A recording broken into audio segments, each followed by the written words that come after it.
Netizens will never, ever be taken seriously, and it's no wonder why. Just when you think they can't sink any lower, they prove once again how gullible they are, willing to believe any piece of garbage they come across online, as long as it aligns with their narrative.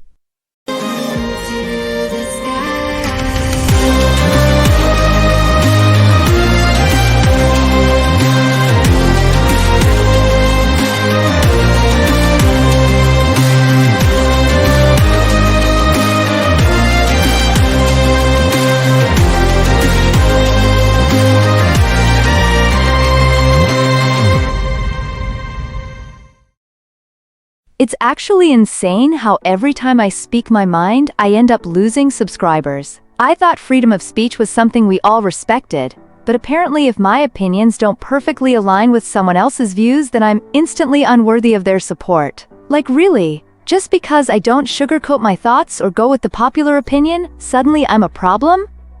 Hello again, Rosieries. Whether you're new or have been with me since day one, welcome back to my channel. I've got even more opinions to say, so let's get into it. As a wise man once said, there's nothing worse in the world than a fecking snowflake.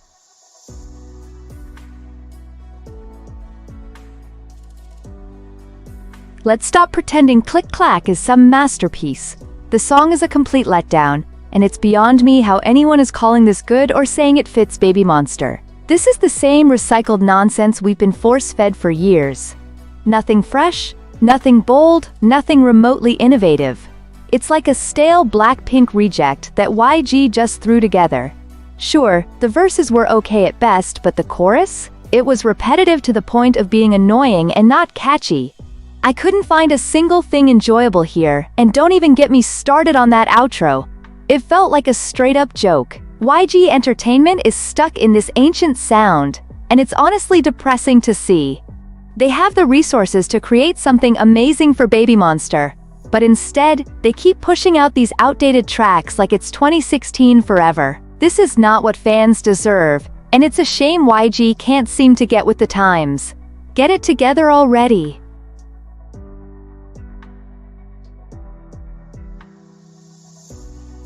Netizens will never, ever be taken seriously, and it's no wonder why. Just when you think they can't sink any lower, they prove once again how gullible they are, willing to believe any piece of garbage they come across online, as long as it aligns with their narrative. And they act like it's some huge gotcha moment that Hybe is some kind of supervillain.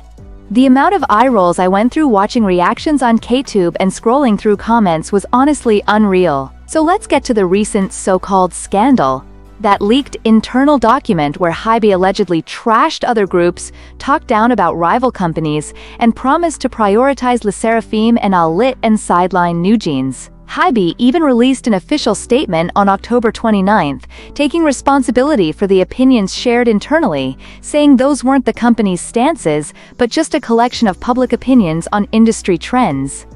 Like, really? Are we supposed to be shocked that companies do this? Every business does market research and strategizes to stay relevant.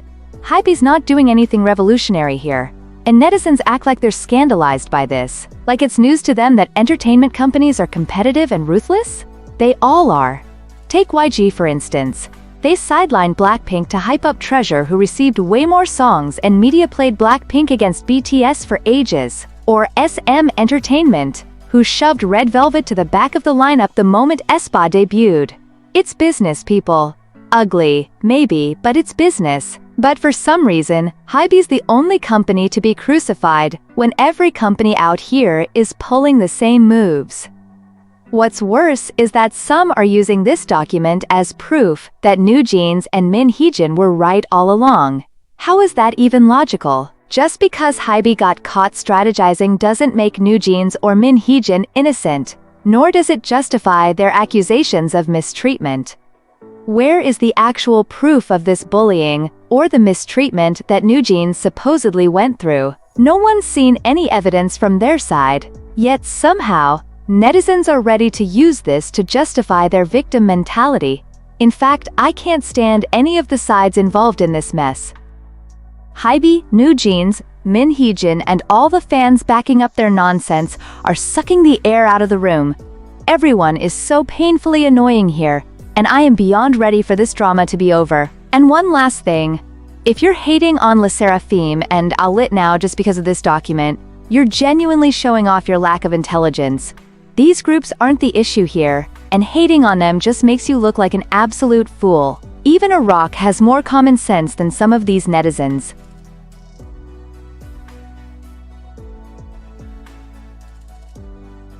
Let me just say that ITZY's Gold is actually so much better than I thought it'd be. I get it if some fans aren't into it. It's definitely one of those songs that isn't for everyone. When it first dropped, I had no idea what to make of it. It sounded kinda odd at first, but after a few plays while I was just working on some assignments, it hit me out of nowhere. I actually love this track. I swear, I didn't force myself to like it or anything. It just grew on me naturally. The verses and pre-chorus are solid, but the chorus? That's where it really shines. It's got this old school vibe that just works so well, and thank goodness we've got Leah back for this OT5 comeback. Her presence really completes the track, and it wouldn't be the same without her. My only gripe? No bridge, and that dance break is just a bit awkward. Seriously, why are so many companies skipping out on proper bridges these days? A nice bridge could have made the song truly epic. It's like they're cutting corners to make the song TikTok ready or something, and it's honestly such a waste. With a bridge, this track could have been pure gold.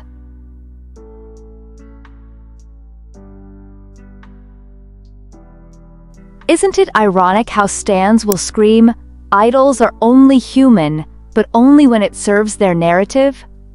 When are idols considered human exactly? Is it when they mess up? When they lie? When they actually behave like people do, dating, partying, gaining a few pounds? Which is it? The point is that let an idol do any normal activities people do on the daily without any actual wrongdoing, and stans are the first to turn against them. They use "idols are human" like some get-out-of-jail-free card whenever an idol crosses a line, but turn around and rip into any idol who just wants a life outside the industry. Take New Jeans and Min Heejin for a recent example. Their psychotic stans fall over themselves defending them, despite everything shady surrounding Min Heejin. Meanwhile, Hani's out here at the National Assembly making baseless claims and behaving unprofessionally, and somehow, they're all just human, but an idol like Seunghan from Rise? The moment he's seen with a girlfriend, stans swarm to rip him apart like he committed a crime. He's not even wrong for living his life, yet people go out of their way to ruin his career. And they do this while excusing actual problematic behavior, as if loyalty means ignoring red flags.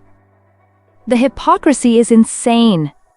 People are quicker to crucify idols who do nothing wrong than those who actually cross lines. It's like we live in a world where idols who are quiet and respectful are the ones who get torn down, while the ones with real issues are just humans who deserve understanding. I don't care what anyone says. If stans don't realize this double standard, they're contributing to the toxic side of the fandom, and it's exhausting to watch. At this point, the stans defending perpetrators harder than the victims are showing their true colors.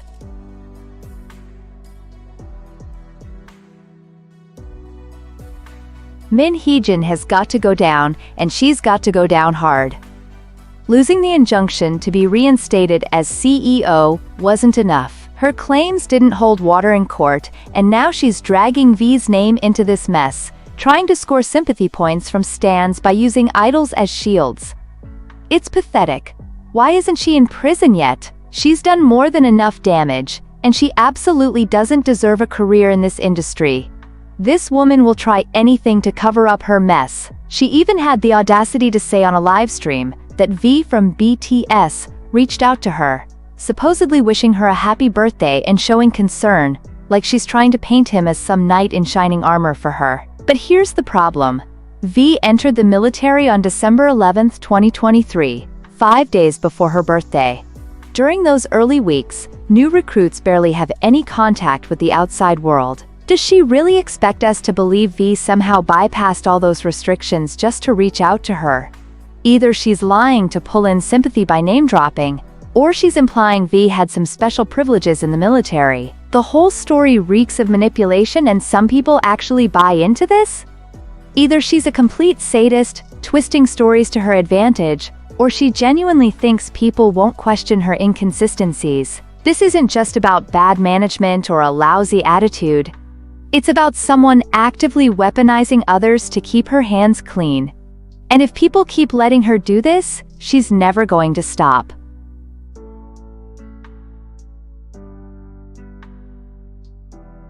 I have a fantastic idea that could change the game for K-pop, yet not really innovative and has been done before.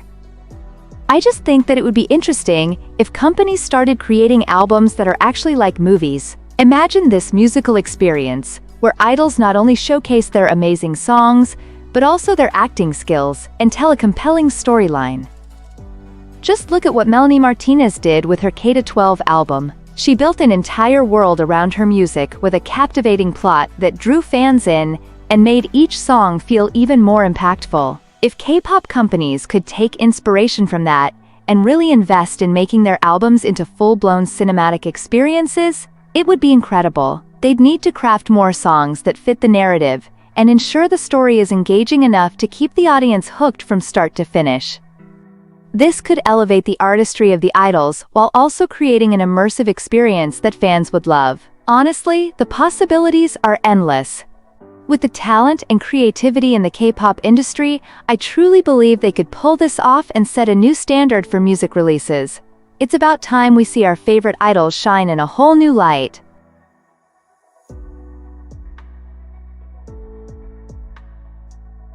Companies seriously need to stop mishandling talent. It's beyond frustrating to watch these incredibly skilled idols, people with insane vocal ranges, crazy dance moves, and genuine star potential, get tossed aside, while others with half the ability are pushed to the front. All these idols need is the right management and some solid PR, and they could be dominating the scene. But no, instead, we get talent wasted, because these companies can't figure out how to promote them properly. Look at NMIX. They have everything: raw talent, stage presence, the works. But thanks to the company's garbage strategy, they're nowhere near where they should be. It's a complete joke that we're still seeing them underappreciated and underpromoted. With decent handling, they'd be at the top by now, no question. Companies need to stop playing games with these artists' futures. They've got gold in their hands, but somehow, they manage to fumble it every single time.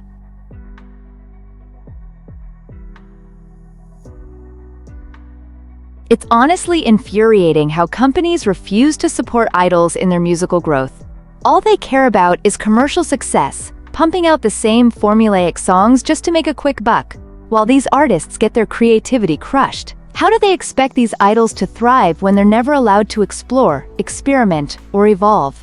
It's like they're trapped, forced to repeat the same sound and image they were given on day one, with zero chance to show who they really are. Some idols have to go as far as leaving their original companies just to get a chance to grow as artists and pursue the direction they've been wanting all along.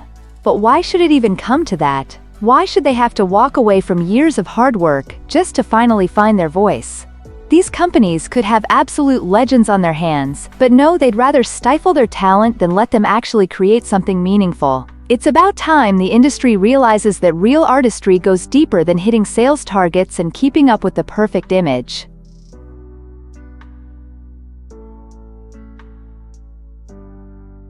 It's beyond frustrating how stans take loyalty to such ridiculous extremes, like they're ready to launch a full-on attack at anyone who dares to criticize their favorite idol, even slightly. The second anyone says something remotely negative, they go on a rampage as if it's their life's mission to defend their idol against any and all opinions. It's honestly toxic, and it kills any chance of real discussion around the music, the industry, their behavior, and what actually needs to improve. How are we supposed to have conversations that matter when fans are too busy shutting everyone down just to protect their precious bias from the most minor critiques?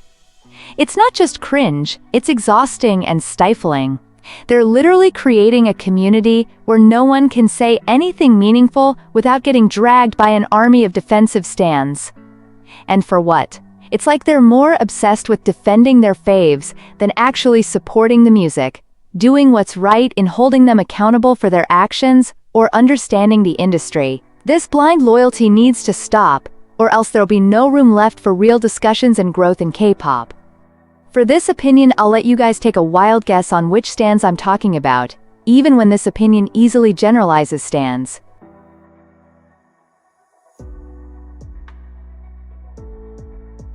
It's honestly infuriating how some stans are so blind to any flaws in their favorite idols or groups. They'll defend every single thing their idol does like they're saints who can do no wrong. This blind loyalty just isn't healthy. Not for the fans, and definitely not for the idols themselves. When stans create this perfect, untouchable image, it traps idols in a box where they have to live up to impossible standards, and any mistake becomes a huge scandal because these fans have built up this fantasy that no human could ever meet. It's like they're denying reality, convincing themselves that their bias is flawless, which only sets everyone up for disappointment. This toxic blindness doesn't just hurt the idols, it warps fans' sense of reality and makes it impossible to have genuine discussions or constructive criticism. No one is perfect, and it's about time fans accept that this obsessive need to turn idols into untouchable beings is both delusional and damaging. Fans need to wake up and realize that idols are real people, not some fantasy built just to please them. Alright, I'm putting the brakes on this one. If you somehow managed to enjoy this video, then go ahead and like, subscribe, and click that notification bell, Rosieries, to get more content. And yeah, throw your opinions in the comments, but be respectful. I'm here to create a space where everyone can share their thoughts without anyone getting attacked for it. This isn't the place for people to get dragged just because their views don't match yours, so bring it if you've got something to say, but keep it civil. I'll catch you all next time. Bye!